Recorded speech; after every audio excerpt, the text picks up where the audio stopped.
Paper 5, Analysis and Evaluation, June 2016, Variant 52. The relative molecular mass (mR) of a volatile liquid can be determined using the apparatus below. A known mass of volatile liquid is injected into the gas syringe using a hypodermic syringe. The injected volatile liquid vaporizes and volume of vapor is recorded. So basically ये एक glass का gas syringe है in a container जिसके अंदर आप steam in और steam out यानी उसको आप heat करते हो in order for the liquid to turn to vapor.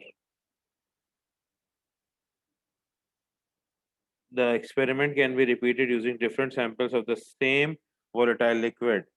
The following mathematical relationship can be used to calculate the relative molecular mass if the experiment is carried out at 100 degrees Celsius and 1.01 into 10 to the power of 5 pascals. ये equation दी हुई है V is equal to 3.07 10 power 4 divided by mR into m. M is the mass of the volatile liquid in grams and V is the volume of the volatile liquid in cm cube when vaporized. A graph of V against m can be plotted. V against m. Okay. A group of students is given a volatile liquid hydrocarbon Y and asked to find its relative molecular mass in a series of experiments using this procedure. A 100 cm cube gas syringe is placed in a steam jacket. Approximately 5 cm cube of air is pulled into the gas syringe. The temperature is allowed to reach a constant 100 degrees Celsius. Once the air in the gas syringe has stopped expanding, its volume is recorded. The hypodermic syringe is filled with liquid Y. The total mass of the hypodermic syringe and liquid Y is recorded. A little liquid Y is injected into the hot gas syringe. The total mass of the hypodermic syringe is recorded again. The maximum volume of air and vapor in the gas syringe is recorded. The mass of liquid Y injected into the gas syringe is calculated and recorded.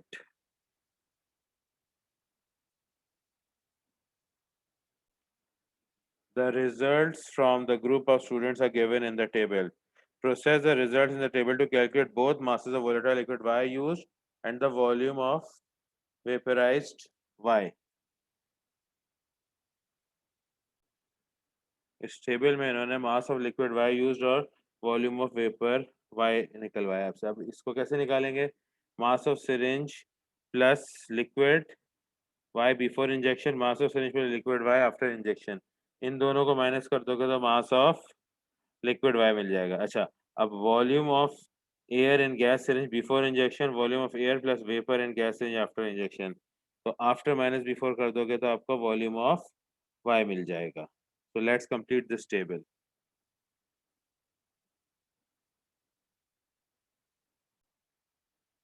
This is the completed table. Compare these values with the values that you have calculated and check.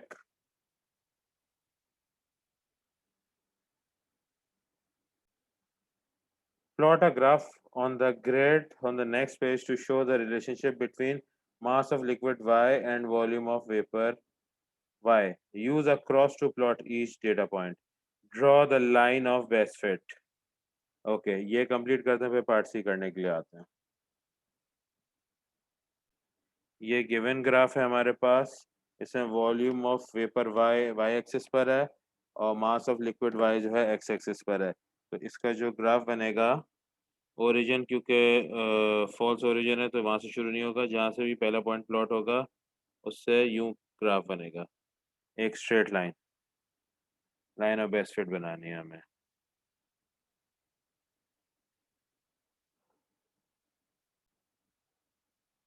Liquid Y evaporates easily even at room temperature. This can cause anomalous results giving points below the line of best fit. Explain how such anomalies occur. तो इसकी explanation क्या है? आपका जो hypodermic syringe है उसमें से भी तो evaporate हो सकता है before the injection, उसकी needle में से. और जब आप उसका weigh कर रहे होगे क्या ना, आपका जो वो है गैस सिरिंज जो स्टीम जैकेट के अंदर रखा हुआ है, जब उसका मास तैयार होगा तब उसमें से इवेपोरेट कर सकता है, ठीक है ना? तो इसका जवाब क्या होगा?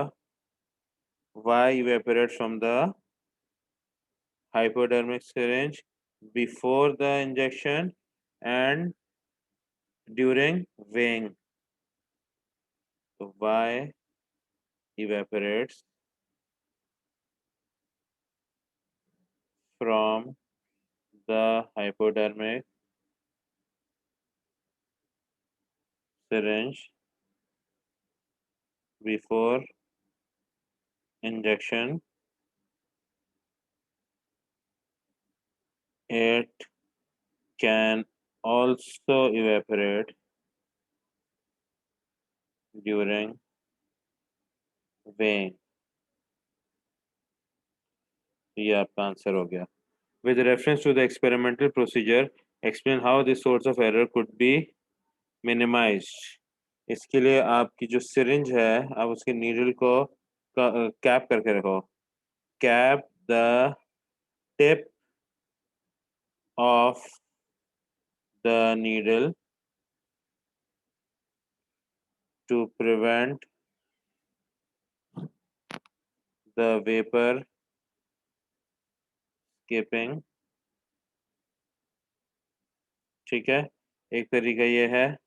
दूसरा क्या है? Keeping the syringe cool so that Y does not evaporate. अगर उसको ठंडा रखोगे तो वो इवेपोरेट नहीं करेगा. अच्छा, determine the gradient of your graph. State the coordinates of both points you used for your calculation. Record the value of the gradient to three significant figures. तो आपने जो ग्राफ बनाया है उससे आपको ग्रेडियंट निकालना होगा और दोनों कोऑर्डिनेट के पॉइंट जो हैं वो रिकॉर्ड करने होंगे. ठीक है, तो जैसा भी आपने ग्राफ बनाया होगा उसके हिसाब से आप यहाँ पे पॉइंट जो हैं वो रिकॉर्ड कर लोगे और calculate the gradient to three significant figures. तो ग्रेडियंट जो थ्री सिग्निफिकेंट फिगर से कैलकुलेटेड आया है वो एक वैल्यू है 348. This is the value we are going to use in this explanation. Use the gradient value in one and the mathematical relationship to calculate the experimentally determined relative molecular mass of Y. तो experimentally determined molecular mass of Y जो है आपका जो निकालेंगे यहाँ पे वो होगा 3.07 into 10 to the power of 4 divided by आपका जो ग्रेडियंट की वैल्यू है और ग्रेडियंट की वैल्यू जो है वो आपका m/v है. v/m होगा. v/m वॉल्यूम ओवर मास. तो mr equals 3.07 into 10 to the power of 4 divided by gradient. तो ये हो गया 3.07 into 10 to the power of 4 divided by 348. This is the gradient value that we were going to use. इससे answer आता है 88. So experimentally determined MR of Y is 88.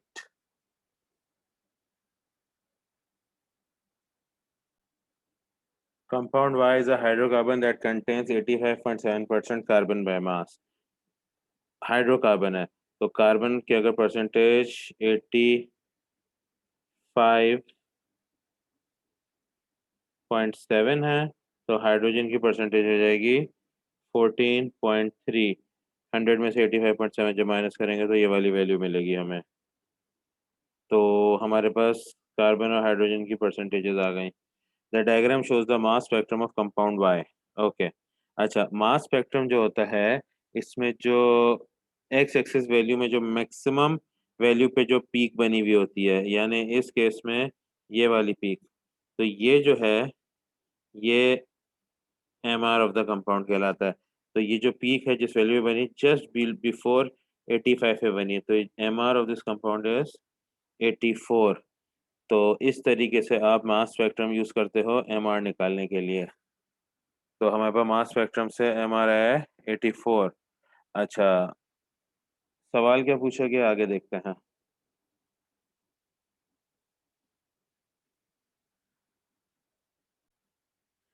Use all the information given to determine the molecular formula of Y। अब इसमें से molecular formula of Y निकालना है। तो इसमें एम्पेरिकल फार्मूला जो है वो हो जाएगा हमारा कार्बन और हाइड्रोजन, इनके जो हमें दिए हुए हैं परसेंटेजेस वो हैं 85.7 और 14.3। इनको डिवाइड करेंगे इनके AR से 12 एंड 1, तो ये तो हो गया 14.3। दूसरा वाला हो गया 7.14। तो अब इनको स्मॉलर वैल्यू से डिवाइड कर देंगे 7.14, तो ये बनता है 1:2 का रेशियो।